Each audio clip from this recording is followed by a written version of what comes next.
బెల్లంపల్లి ప్రభుత్వ ఆసుపత్రిలో మంగళవారం మధ్యాహ్నం సనాతన ధర్మ బాయిజమ్మ సాయి భక్తి ప్రచార ధార్మిక సేవా ట్రస్ట్ ఆధ్వర్యంలో దాతల సహకారంతో గర్భిణీలకు, బాలింతలకు, డయాలసిస్ రోగులకు, అన్నార్థులకు సాయి భోజన అన్నదానం చేశారు. ఈ సందర్భంగా ట్రస్ట్ వ్యవస్థాపకులు, ప్రముఖ విద్యావేత్త డాక్టర్ కాంపల్లి శంకర్ రాజేశ్వరి మాట్లాడారు.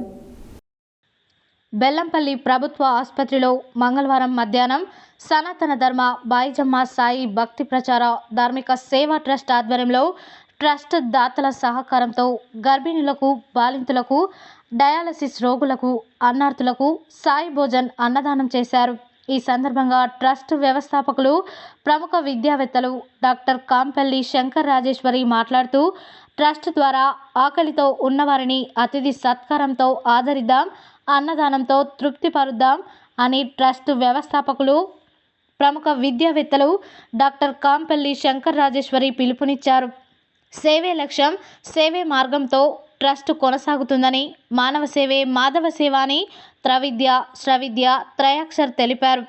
ఈ సేవా కార్యక్రమంలో ట్రస్ట్ మేనేజర్ బొద్దున సతీష్, సభ్యులు కాంపల్లి రాజేశ్వరి, జరిపోతుల చంద్రకళ, జక్కం తిరుపతి, డి మధుకర్, సేవకులు ఈగురపు భాస్కర్, పోతురాజుల తిరుపతి, కాడపాక మహేందర్, ఇప్ప వెంకటేష్, కొండా శ్రీధర్ మరియు దాతలు తదితరులు పాల్గొన్నారు.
Okay.